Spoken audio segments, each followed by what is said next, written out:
What's the last week been like for you and the leaders of the team? For me personally, it's kind of cool, unique. You don't usually get 2 bye weeks in a year. Kind of hit the reset button for myself, and not just in football but in life. Just kind of relax a little bit. But as leaders, we understand that some changes have been made, and some things got to pick up on our end too, in terms of this offense, across the board and leading guys. But in the overall scheme of things, like it was good for me to get home. I just finally be able to go hunting for first time. I think it was the first deer season I've been able to go to in about 7 years, because football has always ran right through rifle season. So I enjoyed the week, but it's time to get back to work. You get a deer? I hit one, couldn't find it, which is frustrating and tough. But I don't know. No, I did not get a deer. Austin, your position coach obviously is still around. How was practice different since the changes that were made? How's it different for you? How's it different for Coach Beckton? Is he doing the same kind of stuff that he was before? What's the composition of practice like? Yeah, Beckton's always great in all the things he does. It's a big reason why he stayed. You can tell his intensity's picked up a little in practice, because he knows some guys need a little more direction now in terms of like a receiver position or running backs, and they don't necessarily have that hard, fast position coach to talk to right now. And Beckton's kind of picked up a lot of slack, and not slack, a lot of weight that was lost in that terms of things. But he's a great coach. Not enough good things can be said about him, and it's a big reason why he's still here. But he's picked up his intensity a lot just in today's practice and last week. Do you feel that the players have sort of reciprocated that intensity in the practices? Mm-hmm. Yeah, there's a lot of guys that are still hungry to get some things done this year. There's still a lot to play with. There's still 2 trophies we need to bring home, and I know a lot of people in the state would be really happy if we got these next 2 done. I know the guys understand that too, and we went out today and competed our tails off because we got the opportunity to go play football in Nebraska. And I mean, I think it's 70 degrees outside. Why not go have fun playing football? But even if it's 20 degrees next week in Wisconsin, it's going to be a great day to play football, and I think the guys understand that. Austin, whether you're here or not in 2022, I know it means a lot to you what happens with the program. Do you feel like there's some aspect of these next 2 games that could impact the direction of this team in the offseason and into next year? Yeah, there's a handful of guys that have that same decision I got to make, and it'll say a lot about our character, how we compete these next 2 games, how we come out and lead our team. There's an opportunity for somebody just to kind of throw in the towel and say, I'm going to glide through these, get to where I'm going next, or there's an opportunity to show the guys what it means to finish, and show the guys what it means to be a leader on this team, and show them what needs to be done when they're leaders some days. Hey, Austin, weather in Madison doesn't look terrible for Madison, but is it good, different? Does it matter playing in cold weather? I harken back to that Michigan State game a couple years ago. That was kind of cocktail night. Is it tougher to do the simple things in cold weather? Not necessarily. I mean, football's football at the end of the day. For a guy like me, I'm from Nebraska. I'm used to this cold. Used to playing in games, like you said, Michigan State. I mean, it was sleeting and snowing and all the above for that game.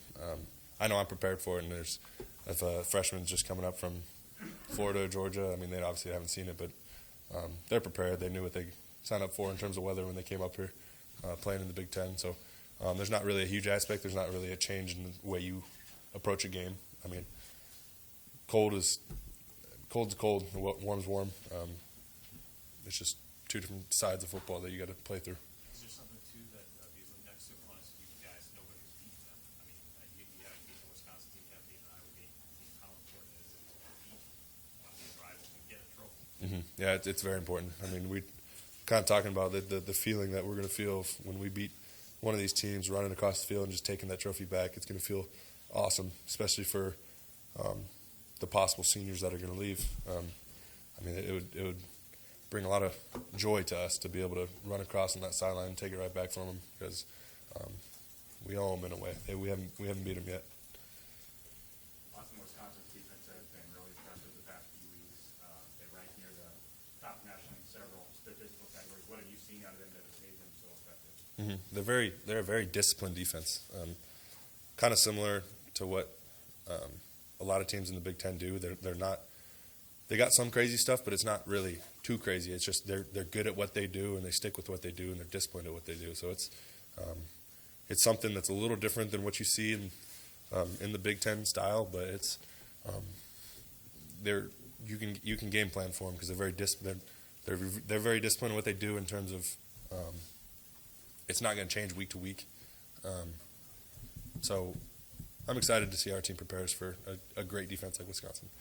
You obviously didn't get a chance to play against them last year, but in 18 and 19, put up pretty good offensive numbers, ran the ball against them, I think, particularly in 19. Does that have any factor in terms of confidence, or does it matter that you've had success against this defensive system, given that it's been a couple of years? Yeah, it helps us. It helps us know that we can really. I mean, it helps us this season too. That we've really competed with whatever style offense it is, the top offenses really out there, and us having success against them in the past is just something for us to watch and look over and see what worked against them and what we did great. And we had a great game plan for all those weeks. And I know this week so far, and I know it's a Monday, but I'm really excited for the game plan this week. And so I'm excited for more offensive numbers like we kind of had in the 2018, 2019 style games. Austin, what have you seen in particular from young guys over the past week? I mean, you've got 3 freshmen in your position group and lots of others on offense who are in similar spots. Just the way that they've dealt with this change. Yeah, change is frustrating, but if we, it happens at the football level, and people know that it happens. They're excited for what this program is going to become because they see it too, and they're excited and they're still working. And there's a lot of guys that are hungry to get their shot at the field, and hopefully, I mean, even these next couple games, hopefully we get them in. But some guys know that their time's not now, and they're still here getting better for maybe next year, maybe the year after that when their time is called. But there's not a fall off in young guys and frustrated with the way it's going. Everybody's here, hungry and working hard. I know analysts have stepped into certain coaching roles to fill the blanks. Does it seem like you're short-staffed at all these last 2 games, or can you even notice that as a player? Does it seem like kind of normal with the amount of coaches and the game planning? There's a lot of work that has to be done from the coaching staff across the board, and it's frustrating because I've had a relationship with those guys that are gone now. But it happened, and there's a lot of those GAs and analysts that they do a lot of work, and it really kind of goes unseen. And now they're kind of getting their opportunity from their work to kind of be shown. So their involvement is picked up a little bit, but it's not really far off from what they've been doing before in terms of game plan wise. I mean, they're still giving their same input. They're picking up slack in some ways, but they all had a voice, even when the coaches were here, and now their voice is just a little more magnified. Thinking you're as close as you are, did it mean something to players that Scott Frost got the stamp of approval to go into next year as the head coach? It's like you said, it's an approval. It's good for these young guys to know that their head coach is going to be here next year, and they know how much it means to him to get it right, for him to take a restructured contract. He's really betting on himself, and it means a lot to guys. And he loves it here, and he wants to get it fixed. And I know the guys really appreciated that and willing to work everything they got for him.